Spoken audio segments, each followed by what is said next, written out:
Hello दोस्तों, video को like और सब्सक्राइब करने के लिए आपका बहुत बहुत धन्यवाद। यह कहानी है शांति की। शांति नाम तो शांति है, लेकिन स्वभाव से बिल्कुल भी शांत नहीं है। वह अपने पुराने रीति रिवाजों को लेकर बहुत ही कठोर नियम रखती है, जैसे बहू दो बेटी लो। इसकी पड़ोस में एक महिला आती है और कहती है, अरे बहन जी, तुम्हारे बेटे और बेटी ब्याहने के लायक हो गए हैं। अभी तक कोई रिश्ता देखा है या नहीं? तभी शांति कहती है, अरे बहन जी, तुम्हें तो पता ही है, हमारे खानदान में ये रिवाज कब से चली आ रही है कि बेटे की शादी जहाँ करो वहीं बेटी को दो। अब ऐसा परिवार ढूंढने में टाइम तो लगता ही है। पर बहन जी, अब तो ज़माना बदल गया है। ज़माना चाहे जितना भी बदल जाओ, बेटा बेटी अपनी पसंद से शादी नहीं करेंगे। मैं जो कहूँगी, जहाँ कहूँगी वहीं शादी करेंगे। तभी उनका बेटा राहुल वहाँ आ जाता है। देख लो बेटा, तुम्हारी माँ की सोच तो अभी तक नहीं बदली है, राम ही राखे। और वो वहाँ से चली जाती है। तभी राहुल कहता है, माँ, आंटी सही तो बोल रही हैं। अब ये सब रिवाज पुराने हो चुके हैं, हमें कुछ नया करना चाहिए। चुप रहो तुम, ज़्यादा ज्ञान मत दो। ये पूर्वजों से चलती आ रही है और मैं अपनी परंपरा को कभी और किसी भी हाल में नहीं टूटने दूंगी। ये सुनकर राहुल बेचारा उदास हो जाता है, क्योंकि राहुल एक लड़की से प्यार करता है। तभी वहाँ उनकी बेटी आती है। माँ, ये क्या बात हुई? अगर वहाँ लड़की अच्छी आ गई, लड़का अच्छा नहीं मिला, अगर लड़का अच्छा मिल गया, लड़की अच्छी नहीं मिली, तो साथ कैसे रहेंगे? ये सब पुराने रिवाजें हैं, अब इनको ख़त्म करो और अपने हिसाब से अपने पसंद के लड़का लड़की से शादी करो। अरे चुप कर, बित्ती भर की लड़की है और मुझे ज्ञान देनी चली है शांति देवी को। जाके अपना काम कर ले। माँ, फिर भी आप भैया की बात समझो, और आजकल कोई किसी की बात। तभी शांति वहाँ से, अपनी पंचायत ख़त्म करो और जाकर अपना अपना काम करो। और शांति वहाँ से चली जाती है। तभी दोनों भाई बहन आपस में बात करते हैं और राहुल रूपाली से प्यार करता है और रूपाली से मिलने के लिए वह पार्क में जाता है और कहता है, मेरी माँ तो इन सब के लिए नहीं मानेगी, क्या करना? रूपाली कहती है, तो इससे हम क्या कर सकते हैं? आप अपनी माँ को मनाने की कोशिश करें, और वैसे भी मेरा भाई है, अगर वह किसी लड़की को पसंद नहीं करता होगा तो हम दिव्या की शादी उससे करा देंगे। रूपाली ऐसा कहती है। तभी राहुल को एक उम्मीद जगती है कि अब तो माँ से बात कर ही सकते हैं हम, और वह अपनी बहन दिव्या को आकर राहुल सारी बात बताता है। तब दिव्या कहती है, ठीक है भाई, जिस तरह आपको ठीक लगे, और माँ से बात कर लेना, लेकिन मुझे लगता नहीं है कि माँ हम सब की बात समझेगी। तभी दिव्या अपनी माँ के पास आती है और राहुल भी आता है और कहता है, माँ, मुझे आपसे एक बहुत ही ज़रूरी बात करनी है। मैं एक लड़की से शादी करना चाहता हूँ जिसका नाम रूपाली है।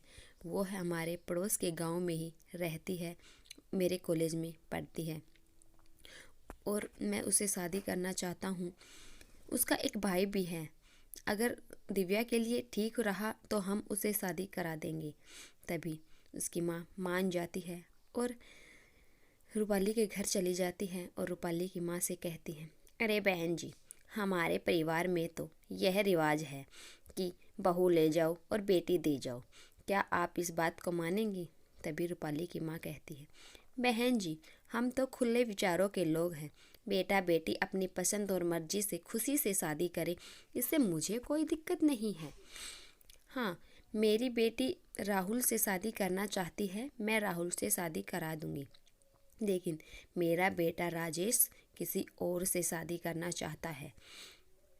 अब मैं उससे ज़बरदस्ती आपकी बेटी की शादी नहीं करा सकती, इसलिए बहन जी मुझे तो माफ़ ही करें। रूपाली से शादी करना हो तो कर ले, लेकिन उसकी माँ नहीं मानती, तो ये रिश्ता नहीं हो सकता। ये कहकर शांति देवी वहाँ से चली जाती है।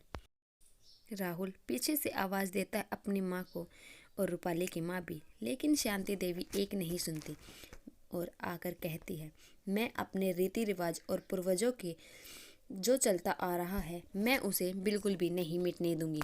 तुम लोगों की बिल्कुल नहीं चलेगी, समझे तुम। तब घर में सब लोग उदास हो जाते हैं और दीपा भी कहती है, माँ ये सब आप बिल्कुल अच्छा नहीं कर रहे हैं। आप ज़बरदस्ती किसी को किसी से नहीं बांध सकती हैं। लेकिन वह एक भी बात नहीं सुनती। कहती है कि तुम वही करोगे जो मैं कहूँगी। अगर तुम लोगों ने कोई भी कदम उठाया तो मैं यहाँ से घर छोड़कर चली जाऊँगी। अपने मन की मर्जी कर लेना। ये सब सुनकर दोनों ही बच्चे बहुत उदास हो जाते हैं। तभी दीपा रूपाली के पास फ़ोन करती है और कहती है, भाभी आज से आप दोनों शादी कर सकते हैं। अब आपको कोई भी नहीं रोकेगा और मैंने तो आपको भाभी मान ही लिया है। तभी रूपाली कहती है, अरे दिव्या तुम ऐसा क्या करना चाहती हो? बस माँ को सबक सिखाना ही होगा। अब मैं कुछ ऐसा करूँगी जिससे आप लोगों को कोई अलग नहीं कर पाएगा। तभी यही बात सुनकर रूपाली को लगता है कि पता नहीं दीपा क्या करने वाली है और वह राहुल को फ़ोन करती है और कहती है, मैं आ रही हूँ राहुल, और तुम जल्दी से जाकर दीपा को संभालो। तभी दीपा अपने कमरे में जाकर घर का दरवाज़ा बंद कर लेती है और रूपाली राहुल को बार बार फ़ोन करती है, लेकिन राहुल फ़ोन नहीं उठा रहा होता। तब बार बार फ़ोन मिलाते हुए रूपाली दीपा के घर की ओर दौड़ती है। तभी राहुल अपनी माँ से सारी बात बताता है कि माँ रूपाली का फ़ोन आया है और दीपा ने ऐसा कहा है, क्या कहीं कुछ गलत तो नहीं करने वाली है दीपा। तभी वह माँ और बेटे दीपा के रूम की तरफ दौड़ते हैं और देखते हैं कि दीपा ज़मीन पर पड़ी है। उसकी माँ दौड़कर दीपा दीपा दीपा कर चिल्लाती है। तभी रूपाली वहाँ पहुँच जाती है और दीपा कहती है कि माँ ये सब तो नाटक था। अगर आपने हमारी बात नहीं मानी तो ये सब सच हो जाएगा। आपको हमारी बात माननी ही होगी।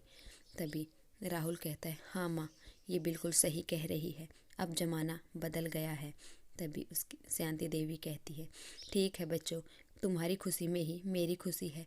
मैं ही पागल थी जो तुम लोगों पर अपना अत्याचार और परंपराओं को थोप रही थी। ये सुनकर सभी नाचने लग जाते हैं और खुश हो जाते हैं।